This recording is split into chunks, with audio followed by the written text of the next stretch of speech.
Hello everyone, তো Bakkhali part 3তে আজকে আমি তোমাদের সাথে শেয়ার করব যে রাতের বেলায় বকখালির মার্কেট কেমন হয় দেখতে।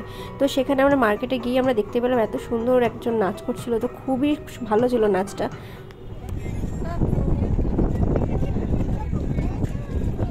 ভীষণ হাওয়া দিচ্ছে আর দিনের বেলা যতটা ফাঁকা সি বিচটা, রাত্রের বেলা ঠিক ততটাই মানে জমজমাট এখানে, মানে এত দোকান মানে যে শেষ করা যাবে না। অনেক দোকান আছে, অনেক দোকান, প্লাস তেমনি ভ্যারাইটিস খাওয়া দাওয়ার অনেক রকম সব রকম ব্যবস্থা আছে এখানে। সব রকমের দোকান আছে, চায়ের দোকান থেকে শুরু করে মাছ।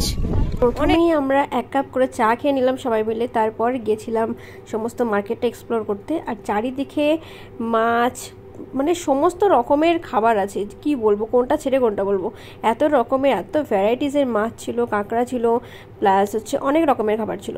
তো আমরা প্রথমেই নিলাম একটা ভেলপুরি আর পাপড়ি চাট নিয়ে নিয়েছিলাম, তো সেটা আমরা খাচ্ছিলাম। খেতে খেতে তারপরের দিকে গেছিলাম আমরা, এই যে অক্টোপাস পেয়েছি, এটা প্লেট, এটা প্লেট হচ্ছে 600, এটা 300। এটা স্কুইডটা কত? তো চিংড়ি মাছগুলো সব 150 টাকা 200 টাকা এরকম প্লেট ছিল, আর স্কুইডগুলো একই রকমের দাম ছিল। তো আমরা নিয়ে নিয়েছিলাম কাঁকড়া। তো কাঁকড়া প্রিপারেশনটা এখানে কাঁকড়ার প্রিপারেশন চলছে, কাটা। তো এই যে আমাদের অক্টোপাস এখন কাটা চলছে।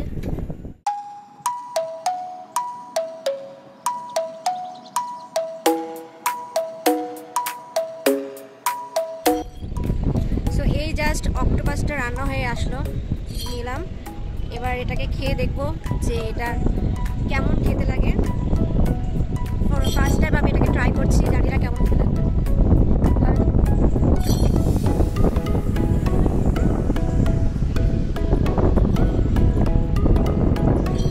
ভালো খেতে তো,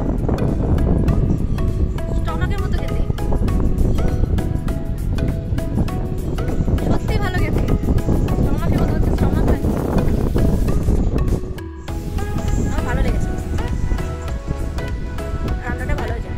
তো খাওয়ার পরে আমরা সবাই মিলে চলে গেছিলাম হচ্ছে বিচের সাইডে যে সমস্ত দোকানগুলো আছে এখানকার লোকাল মার্কেট, সেগুলো সব এক্সপ্লোর করতে। তো চারিপাশে সমস্ত কিছুর দোকান আছে, তোমরা সমস্ত কিছু পেয়ে যাবে এখানে। আর এখানকার দামগুলো খুব একটা বেশি না, রিজনেবল প্রাইসের মধ্যেই আছে। তো সবাই, আমি অবশ্যই বলবো সবাই একবার বকখালি দেখে এসো। আমি আজ থেকে প্রায় 3 বছর আগে গেছিলাম, বাট এখন বকখালি আগের থেকেও অনেকটা ভালো হয়েছে, অনেকটা উন্নত হয়েছে।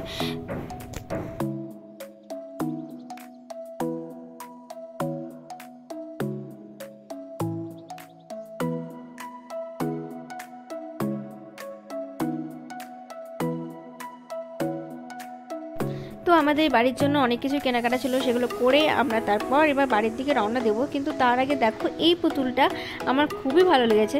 আর রাতের বেলায় বকখালি বিচটা ঠিক এরকম দেখায়। আর তোমরা চেয়ার ফেসিলিটিসও পাবে এখানে, পার আওয়ার এখানে 10 টাকা করে নেয়। তো আমরা টোটো ধরে তারপর চলে এসেছিলাম আমাদের হোটেলে। হ্যালো গাইস, তো এই জাস্ট রুমে আসলাম, আনন্দ করলাম, মজা করলাম, সেটা তোমরা সবাই দেখতে পেলে।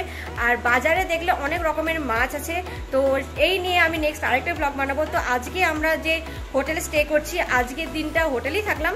তো কালকে আমরা যাচ্ছি, কোথায় যাচ্ছি সেটা এখন বলবো না, তার জন্য নেক্সট পার্টটা দেখতে হবে তোমাদেরকে। সো চলো, গুড নাইট, সুইট ড্রিমস। আমি মনীষা, সাইনিং অফ। আর হ্যাঁ, এই ভিডিওটা ব্লগটা কেমন লাগলো সেটা অবশ্যই কমেন্ট করে আর লাইক করে জানাতে ভুলবে না কিন্তু। তো বাই বাই।